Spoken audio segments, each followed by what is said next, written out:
Daun mengkudu adalah sejenis tanaman yang dikategorikan sebagai tanaman herba berdasarkan kepada khasiat dan penggunaannya. Mengkudu juga boleh dibangunkan menjadi produk makanan seperti suplemen kesihatan, minuman tonik, perubatan tradisional dan barangan kosmetik, penjagaan atau kesihatan diri dan biopestisida. Kunyit adalah rempah yang berasal dari tumbuhan kunyit dan akarnya digunakan secara meluas untuk membuat ubat. Tumbuhan kunyit digunakan untuk merawat sendi tulang, pedih ulu hati, pembedahan pintasan jantung, pendarahan, kembung perut, hilang selera makan, gangguan pundi hempedu, kolesterol tinggi, keradangan kulit akibat rawatan radiasi dan keletihan. Herba kayu serapat pula merupakan herba yang terbaik untuk disyorkan kepada setiap wanita. Herba kayu serapat juga mempunyai banyak manfaat dan juga kebaikan seperti memperbaiki dan menegangkan tisu faraj, membantu menegangkan payudara, melancarkan peredaran darah ke organ wanita untuk meningkatkan kadar oksigen bagi kesihatan dan fungsi organ, melegakan kekejangan otot rahim dan mengatasi kelesuan ketika haid. Ketumbar adalah salah satu herba yang digunakan sejak 3000 tahun dahulu untuk tujuan masakan dan perubatan. Tumbuhan ini mempunyai bahan antifungal dan antibakteria. Minyak dari tumbuhan ini mudah meruap dan ianya digunakan untuk mengawal jangkitan kuman dan mengawal tekanan darah rendah, manakala bahagian kulitnya digunakan untuk rawatan dispepsia, ketidakhadaman makanan, kembung perut, disentri, cirit-birit, bronkitis, bengkak pada tiub udara di kerongkong dan gangren perebutan tisu pada paru-paru. Kulit pokok yang diketuk dan dimasak boleh digunakan pada bahagian luar badan dengan cara menuam bagi rawatan bisul yang bernanah. Minyaknya juga adalah mujarab untuk merawat penyakit reumatik yang teruk dan kronik. Kayu manis juga boleh merawat kekejangan urat perut, sakit gigi dan hilang daya gerak pada bahagian lidah serta boleh digunakan untuk rawatan kanser. Selalunya, halia bara banyak digunakan dalam rawatan tradisional berbanding bahagian lain dan ia sering digunakan dalam rawatan untuk meredakan bengkak kaki, membuang angin dalam badan, mengawal tekanan darah tinggi dan melegakan lebuh badan. Tungku merupakan salah satu alat yang penting dalam berpantang. Amalan bertungku telah lama diamalkan oleh generasi sebelum ini kerana khasiatnya dan kelebihannya. Walaupun zaman kian moden, masih ramai ibu-ibu yang baru bersalin memilih untuk bertungku ketika berpantang. Waktu selepas bersalin adalah waktu yang paling penting untuk ibu-ibu memastikan badan kembali sihat. Amalan tradisional ini kebiasaannya dilakukan dengan memanaskan objek seperti batu yang dibalut dengan herba tertentu. Kemudian, tungku yang dibalut dengan herba akan dibalut pula dengan kain untuk mengelakkan kulit melecur sebelum diletakkan pada bahagian badan tertentu. Amalan bertungku dapat mengejutkan rahim dengan pantas dan juga memecahkan lemak badan. Ia bermaksud amalan bertungku ini dapat membantu ibu-ibu berpantang menguruskan badan agar kembali sihat. Produk tungku batu berherba adalah formulasi secara tradisional yang digunakan secara turun-temurun yang membantu untuk mengejutkan peranakan, menyihatkan urat-urat dan mengempiskan perut selepas bersalin. Selain itu, tungku batu berherba juga membantu mengelakkan perut kembung dan melancarkan pengaliran darah dan membuang lebihan angin di dalam badan. Produk tungku batu berherba ialah produk yang menggabungkan herba-herba yang banyak manfaat seperti daun mengkudu, kunyit, kayu serapat, ketumbar, kayu manis dan halia bara. Cara penggunaan produk tungku batu berherba hampir sama dengan tungku batu tradisional, iaitu panaskan tungku batu berherba di atas dapur dengan api yang sederhana dalam masa 10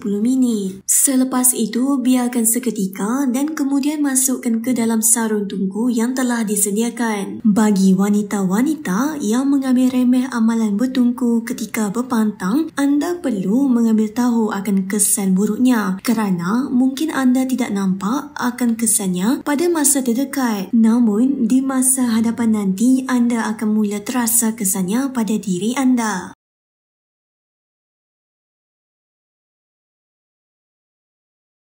Untuk perkongsian, jom subscribe Herbal Beauty Channel ini.